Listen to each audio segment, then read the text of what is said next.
Sono sufficientemente lontano da tutti voi per poter togliere la mascherina. Signor Primo Ministro, signor Ministro, caro Marco, Pietro, Peppino, Marcello, Ugo, vorrei chiamarvi tutti per nome perché tutti avete contribuito oggi a dare un segnale straordinario a questo Paese che arriva in un momento tanto difficile, ma come questo ponte arriva anche in un momento di svolta, forse ce lo auguriamo tutti. Io credo che nel lavoro di questo ponte siano incarnati tanti significati, ci sono momenti che non bastano 1000 parole a descrivere, ci sono giornate come oggi che ne bastano davvero poche.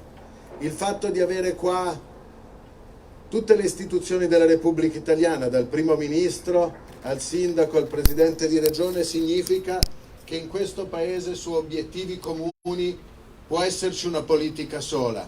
E io non dimentico che siamo qua tutti oggi, ma eravamo qua tutti anche quel 15 d'agosto in mezzo alla polvere, quel caldo, quando tutto questo è cominciato con quell'immane tragedia. Io credo che in ogni saldatura di questo ponte, che in ogni gettata di cemento fatta nei tempi rispettati, ci possa essere anche una piccola, minima consolazione per le famiglie di quei 43 morti, quelle morti assurde che non dimenticheremo mai, ma che oggi vedono una risposta delle loro istituzioni, e spero che almeno questo possa in piccola parte rincuorare la loro mancanza, sapere che uno Stato c'è, che la Repubblica c'è e che mantiene, che sa mantenere le sue promesse.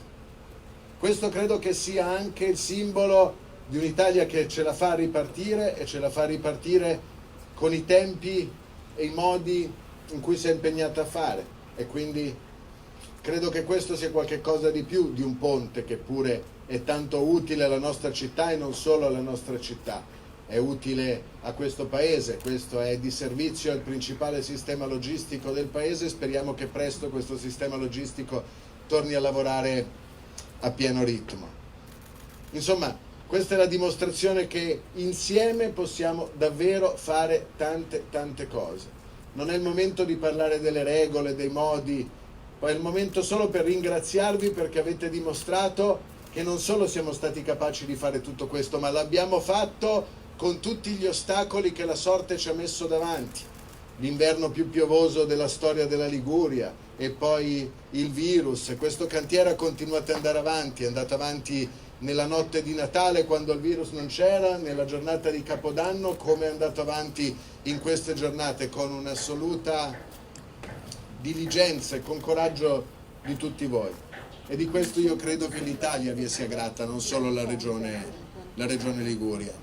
Insomma, credo che sia attribuita ad Einstein questa frase, ma se ne attribuiscono molti. Io credo che questo ponte sia la dimostrazione che chi pensa che una cosa non sia possibile farebbe bene ad astenersi dal disturbare chi ce la sta facendo, e voi ce l'avete fatta. Grazie a tutti.